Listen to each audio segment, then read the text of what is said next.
സംസ്കരിക്കാനായി കൊണ്ടുപോവുകയാണ്. CV അനുമോദ് വിവരങ്ങളുമായി ചേരുന്നു. അനുമോദ്, അത്രമാത്രം വൈകാരികമായ നിമിഷങ്ങൾക്കാണ് അല്പസമയം മുൻപ് വരെ നമ്മൾ സാക്ഷ്യം വഹിച്ചത്. ഒരു നാട് മുഴുവൻ അനന്തുവിൻ്റെ ആ 15 വയസ്സുകാരൻ്റെ വിടവാങ്ങലിൽ തേങ്ങിക്കരയുകയാണ്. ആ കുടുംബത്തിൻ്റെ പ്രതീക്ഷയാണ്. ഒരുപാട് പ്രതീക്ഷകളും സ്വപ്നങ്ങളും ഒക്കെ ബാക്കിയാക്കിയാണ് അവൻ വിട പറയുന്നത്. സംസ്കാര ചടങ്ങുകൾ നടക്കുന്നത് എവിടെയാണ്? അതിനായുള്ള ഒരുക്കങ്ങളിലേക്കാണല്ലേ?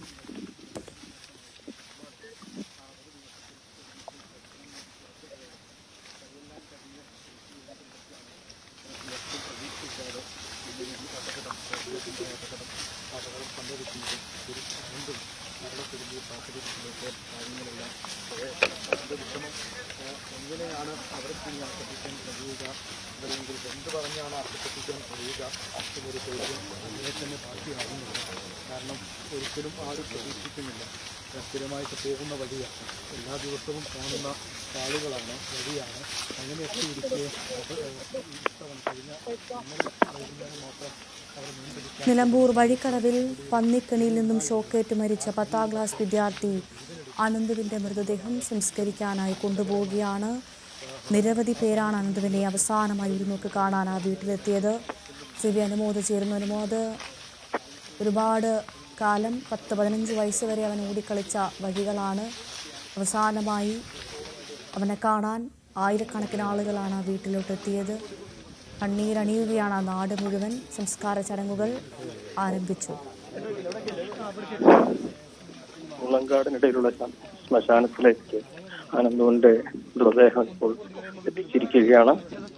ഹൃദയഭേദമായിരുന്നു വീട്ടിലെ കാഴ്ചകൾ.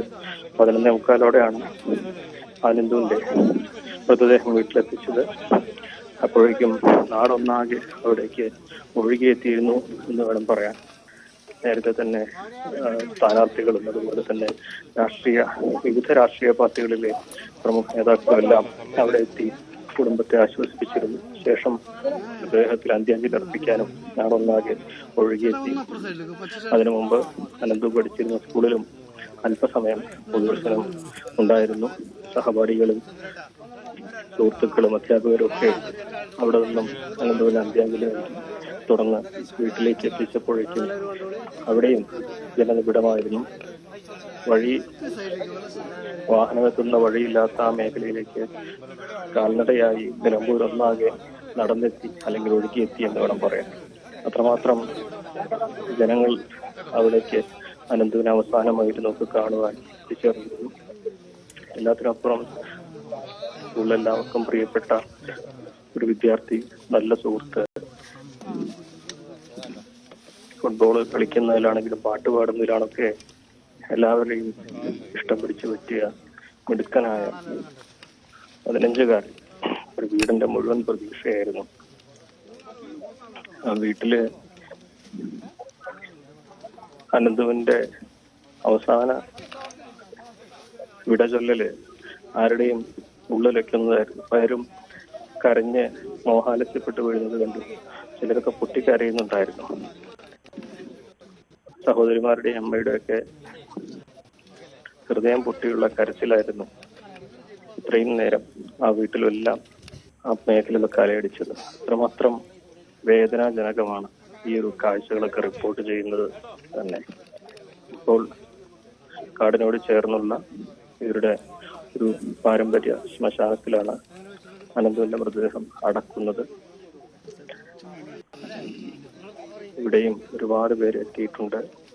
അനന്തുവിന്റെ സുഹൃത്തുക്കളായും അധ്യാപകരായും സഹപാഠികളായും നാട്ടുകാരായും കേട്ടറിഞ്ഞെത്തിയവരായും അങ്ങനെ വിവിധ തുറകളിൽ നിന്ന് അനന്തുവിനെ അവസാനമായി നോക്കിക്കണ്ട് യാത്ര പറയാൻ നാടൊന്നാകെ വെള്ളക്കട്ടയിലേക്ക് ഒഴുകിയെത്തുന്നൊരു കാഴ്ച. സത്യത്തിൽ ഈ ഒരു തെരഞ്ഞെടുപ്പ് കാലത്തെ നോവ് മാത്രമാകും ഒരുപക്ഷെ ഈ ലോകത്തിന് ഈ 15-കാരന്റെ മരണം. പക്ഷെ ആ കുടുംബത്തെ സംബന്ധിച്ച് അവരുടെ ജീവിതത്തിൽ ഒരിക്കലും ഈ ഒരു വേദന അത് മറികടക്കാനാവില്ല, മറക്കാനും ആവില്ല. അത്രയേറെ സ്വപ്നങ്ങളും പ്രതീക്ഷകളും ഒക്കെ ആയിട്ടായിരുന്നു അവനവിടെ ആ കുടുംബത്തിന്റെ ജീവനായി വളർന്നു വന്നത്. ജീവിതത്തിലേക്ക് കാലെടുത്ത് വെക്കുന്നതിന് മുൻപേ അപ്രതീക്ഷിതമായി മരണം അവനെ തട്ടിയെടുത്തപ്പോൾ ഉലഞ്ഞു പോയതാണ് വീട് മാത്രമല്ല, ഒരു നാട് ഒന്നാകെയായിട്ടാണ്. ഈ രാഷ്ട്രീയമായിട്ടുള്ള വിവാദങ്ങൾക്കെല്ലാം അപ്പുറം ഒരു കുടുംബത്തിന്റെ വേദന നാടൊന്നാകെ ഏറ്റുവാങ്ങുന്നു എന്നുള്ളതാണ് ഇവിടെ സഹാനുഭൂതിയുടെ മറ്റൊരു കാഴ്ചയായി നമുക്ക് പറയാൻ കഴിയുന്ന ഒരു കാര്യം.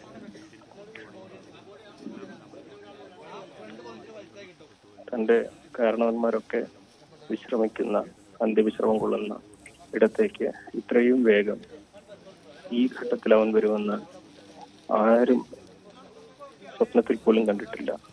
ഇന്നലെ വൈകുന്നേരം 7 മണി വരെ കളിച്ചു നടന്ന ആ 15-കാരൻ മണിക്കൂറുകൾ കൊണ്ടാണ് മണ്ണിനടിയിലാവുന്നത്, മണ്ണായി മാറുന്നത്. വല്ലാത്തൊരു ദുർവിധിയെന്ന് എല്ലാവരും ഒരുപോലെ പരിതപിക്കുകയാണ്. എന്നും കടന്നു വരുന്ന വഴി, എന്നും പരിചിതമായ ഇടം, അവിടെ അസാധാരണമായിട്ടൊന്നും അവരും കണ്ടു കാണില്ല. പക്ഷെ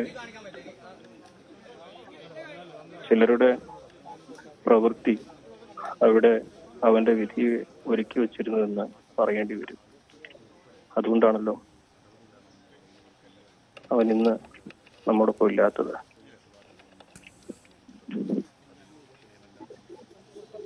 അനന്തുവിന്റെ പ്രിയപ്പെട്ടവരുടെ തേങ്ങലാണ് എന്നും.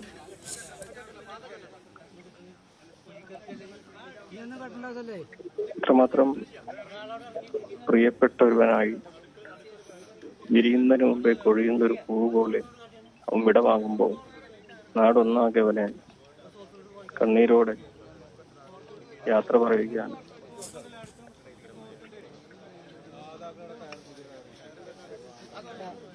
എത്രമാത്രം സ്വപ്നങ്ങളായിരിക്കും, പ്രതീക്ഷകളായിരിക്കും ഇന്നിവിടെ മണ്ണോട് മണ്ണടിഞ്ഞു പോകുന്നത്. അത്രമാത്രം വേദനയോടെയാണ് ഇനി ആ കുടുംബവും ഈ നാടും ഒക്കെ അവനെ ഓർക്കുക. അവസാന ചടങ്ങുകൾ, അതിനാണ് നമ്മൾ സാക്ഷ്യം വഹിക്കുന്നത്. ഏതാനും നിമിഷങ്ങൾക്കുള്ളിൽ ആ ചടങ്ങുകളും പൂർത്തിയാകും. അതോടെ അനന്തു നിത്യതയിലേക്ക് മായും.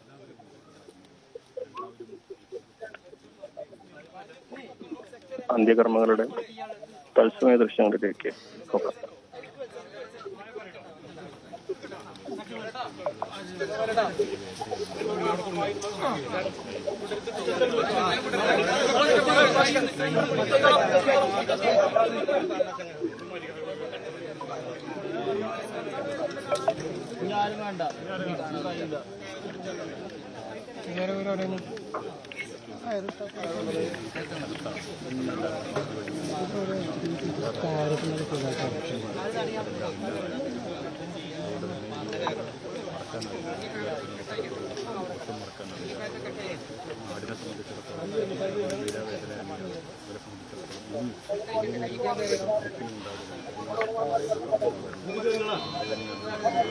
ഒരാൾ മാത്രം